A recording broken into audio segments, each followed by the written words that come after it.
Welcome to week 4. You've made it almost halfway in our research journey, so congratulations on the progress you've made so far. This week, we're going to focus on one of the most important parts of the research process, and that is developing a research question.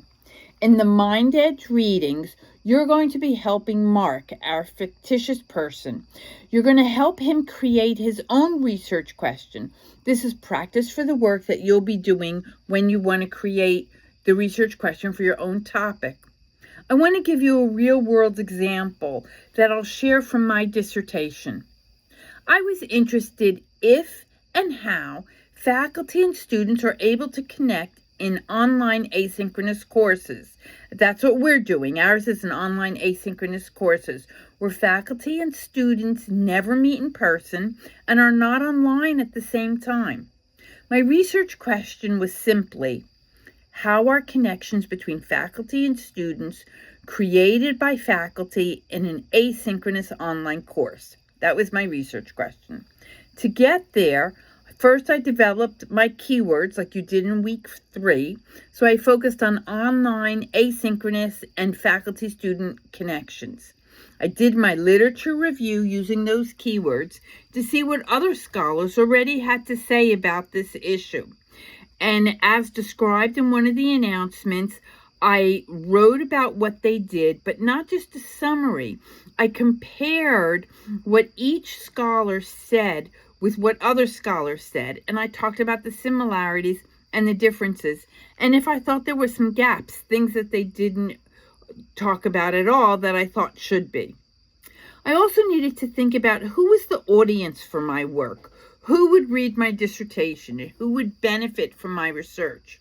So for me, it was instructional designers. Those are the professionals who help faculty actually create, develop, and design the courses, and faculty themselves who might learn better techniques and ideas and ways to foster connections with their students. While this is a little bit beyond the class, it's also important to think about what would the next steps be beyond the literature review.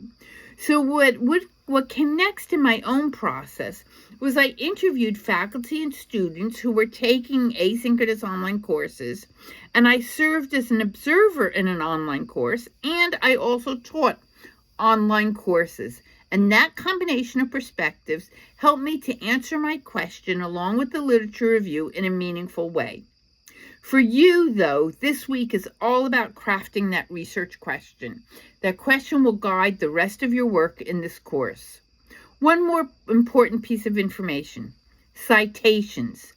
Every time you use an idea that comes from another scholar, even if you write it in your own words, you need to give credit to that author, to that scholar. That's what citing work means. It shows respect for other researchers, and it strengthens your credibility. I've posted an announcement this week with clear step-by-step guidance on APA guidelines for citations to make this process easier for you.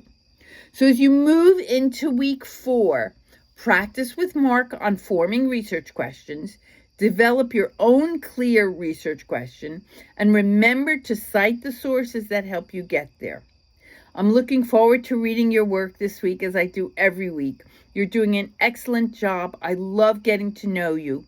Keep going, stay curious, and trust yourself as a researcher.